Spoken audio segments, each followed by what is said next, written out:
Have you ever stopped and wondered if the ground is shaking more than it used to? It is a question that seems to be on a lot of people's minds these days, a quiet whisper that travels from one corner of the globe to another. You hear it from folks in the Philippines. You hear it from families in Japan. It is a natural human response to notice patterns, to feel a sense of unease when something feels different.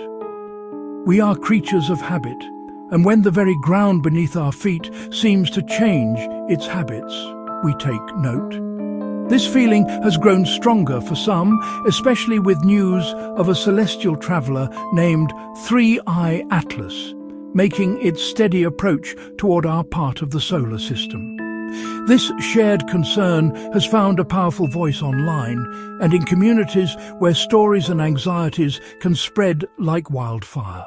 People share videos of swaying buildings, maps with blinking red dots, theories about what it all could possibly mean. It is easy to get caught up in the momentum of this collective worry. When your neighbour is concerned, it is only natural to feel a bit of that concern yourself. The world can feel like a very uncertain place, and the idea that something as fundamental as the solid Earth is becoming less predictable can be deeply unsettling. The human mind seeks explanations, a way to connect the dots and make sense of the chaos. This is why the timing of 3I Atlas's journey has captured so much attention. But in these moments of uncertainty, our best course of action is to take a deep breath, step back from the edge of alarm, and look for the steady ground of facts. It is important to separate what we feel from what we know for sure. The world is a complex place, and the forces that shape it have been at work for billions of years. Science offers us a lantern in the dark, a tool to illuminate the processes that are hidden from our everyday view. By understanding the fundamental mechanics of our planet, we can begin to build a framework of knowledge. This knowledge does not erase our fears, but it gives us a solid place to stand while we face them. It allows us to ask better questions and seek out more reliable answers. So let us embark on this journey together. Let us calmly and carefully look at the reasons the Earth shakes. We will explore the ancient dance of the tectonic plates, the incredible advancements in our ability to monitor these events, and the scientific perspective on celestial objects like 3I Atlas. The goal is not to dismiss anyone's worries, but to address them with clear, simple information. When we are armed with understanding, we are better equipped to navigate the future, to prepare ourselves and our families, and to find a sense of peace, even when the world around us feels like it is in constant motion. Let us begin by looking deep beneath our feet at the very architecture of our world. To understand an earthquake, we must first picture the Earth itself. The ground we stand on feels solid, like a single unbreakable sphere. But in truth, the Earth's outer crust is not one solid piece at all. It is more like a cracked eggshell, broken into enormous, continent-sized slabs we call tectonic plates. These massive pieces of rock are constantly in motion, floating on a layer of hotter, softer rock deep within the planet. They drift at a pace that is almost imperceptibly slow to us, about the same speed that your fingernails grow. Over geological time, this slow movement can build mountains and carve out oceans. It is the fundamental engine of our planet's geology. Plates interact dramatically along plate boundaries. Two plates can pull apart, letting molten rock rise and make new crust. Two plates can push into one another in a slow collision. Two plates can grind sideways past each other. Pushing, pulling, grinding. The movement is not smooth. Friction causes plates to get stuck for years, decades, or centuries. While stuck, forces keep driving. pressure builds like a wound-up spring. Rock bends and stores huge energy. Eventually, the pressure wins. Rocks along the fault break and slip, releasing that energy instantly. That release sends seismic waves through the Earth. When those waves hit the surface, we feel shaking and rolling. This is precisely why some places like Japan and the Philippines sit on very active plate boundaries in the Ring of Fire. Major plates there converge and slide past each other. The Pacific Plate is subducting beneath island plates. Subduction causes frequent powerful earthquakes and forms many volcanoes. For people living there, the Earth's movement is an ever-present part of life. Now, it is true, if you look at the raw numbers, it seems like we are recording more earthquakes today than we did 50 or 100 years ago. This observation is one of the main reasons people feel that seismic activity is on the rise. However, a significant part of this apparent increase is not because the Earth is shaking more, but because we have become far, far better at listening to it. Think of it like this. If you were standing in a quiet forest a century ago, you might only notice the loudest birds. But if you return to that same forest today with a sensitive microphone, you would suddenly hear a whole symphony of chirps, calls and rustles that were always there, but previously beyond your ability to detect. Our ability to detect earthquakes has undergone a similar technological revolution.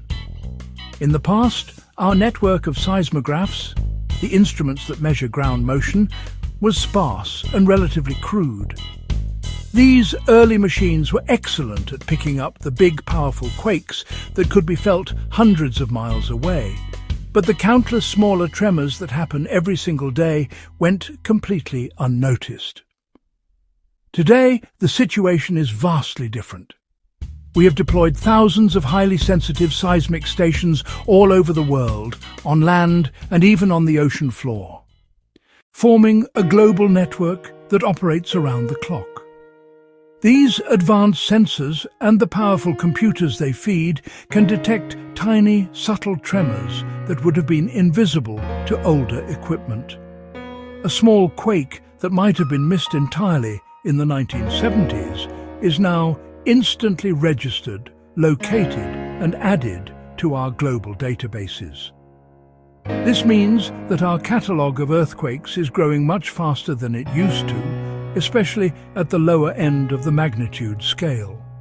So, while the number of major earthquakes, those of magnitude 6.0 or greater, has remained relatively stable over the decades, the recorded number of smaller quakes has soared. This creates the statistical illusion of a world that is becoming more seismically active, when in fact we are just getting a more complete picture of the activity that has been happening all along. Furthermore, we need to consider the phenomenon of aftershock sequences. When a large earthquake occurs, it does not just relieve all the stress on a fault line in one go. Instead, it redistributes that stress to surrounding areas, often triggering a long series of smaller earthquakes that can continue for days, weeks, or even months. If a populated region is hit by a major quake, the subsequent and frequent aftershocks can create a constant feeling of instability, leading residents to believe that earthquakes in general are becoming more common. This is a very real experience for those living through it, but it is a localized increase in activity directly related to a preceding major event, not necessarily a sign of a global upward trend. Now we turn our attention upward to the object that has become a focal point for so much of this discussion. The space object known as 3I/Atlas. It is natural to look to the heavens for answers, especially when things on Earth feel chaotic. Throughout history, comets, other celestial events, have been seen as omens or causes of terrestrial happenings. So, when people learn that a large object from space is drawing nearer to Earth at the same time they perceive an increase in earthquakes, it is understandable that they might connect the two. Some have worried that its gravitational pull could be strong enough to tug on our planet's tectonic plates, triggering the release of built-up stress. However, it is here that we must rely on the careful work of scientists who study these very things. Astronomers, geophysicists have looked closely at this possibility. They have calculated the size trajectory mass of 3 I/Atlas. Based on these calculations, the scientific consensus is clear. There is no demonstrable proof linking this object to earthquakes on our planet. While every object in the universe exerts a gravitational pull, that pull diminishes dramatically with distance. Even at its closest approach, 3 I/Atlas will be so far away that its gravitational influence on Earth will be astoundingly small. It is many, many times weaker than the gravitational pull of our own moon.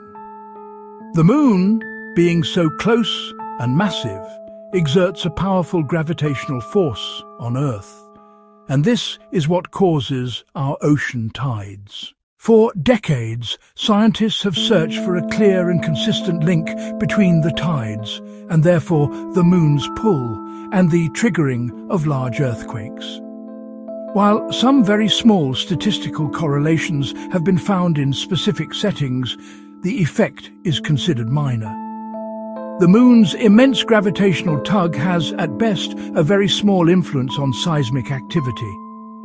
If the moon's powerful pull is not a primary driver of major quakes, then the far, far weaker pull from a distant object like 3 I/Atlas would be insignificant by comparison. The internal forces driving plate tectonics are millions of times stronger. It is crucial to distinguish between correlation and causation. Just because two events happen around the same time does not mean one caused the other. For instance, the number of ice cream sales often goes up at the same time as the number of drownings. This does not mean that eating ice cream causes people to drown. The real cause is a third factor: hot weather, which leads people to both swim more. Similarly, the passage of 3 I/Atlas and a period of noticeable earthquake activity can be coincidental events. Scientists continue to monitor the object, as they do with all near-Earth objects, but they have found no physical mechanism by which it could be causing the ground to shake. There is simply no credible proof that it is a cause for concern regarding earthquakes. The Earth is a dynamic and living planet, and its movements are a natural part of its existence. So, what should we do with all this information? Especially those of us who live in regions where the Earth often moves. The first and most important step is to focus on preparation. An earthquake's trigger, be it the slow grind of plates or any other imagined cause, is less important than how we react when the shaking starts. Knowing what to do is a powerful antidote to fear. Familiarize yourself and your family with the drop cover hold-on procedure. This simple action has been proven to save lives by protecting you from falling objects. It is also wise to prepare an emergency kit, water, non-perishable food, a first aid kit, a flashlight, and extra batteries. These preparations are your foundation of safety, no matter the reason for the tremor. The second step is to become a discerning consumer of information. In our connected world, rumors and misinformation can spread faster than any seismic wave. They often prey on our fears and provide simple but incorrect answers to complex questions. Make it a habit to seek out and trust official sources. Your local Geological Survey National Disaster Management Agency established scientific institutions. These organizations employ experts who dedicate their lives to understanding our planet. They provide data, not drama. Be wary of sensational headlines and unverified claims shared on social media, as they often create unnecessary panic. In summary, the perception that earthquakes are dramatically increasing is largely explained by a combination of factors. The constant natural movement of tectonic plates is the primary cause, especially in active zones like the Philippines, Japan. This is compounded by normal aftershock sequences, and most significantly, our vastly improved ability to detect and record even the smallest tremors. While the celestial object 3I/Atlas has captured public attention, the overwhelming scientific evidence shows that it lacks any significant gravitational power to influence our planet's geology.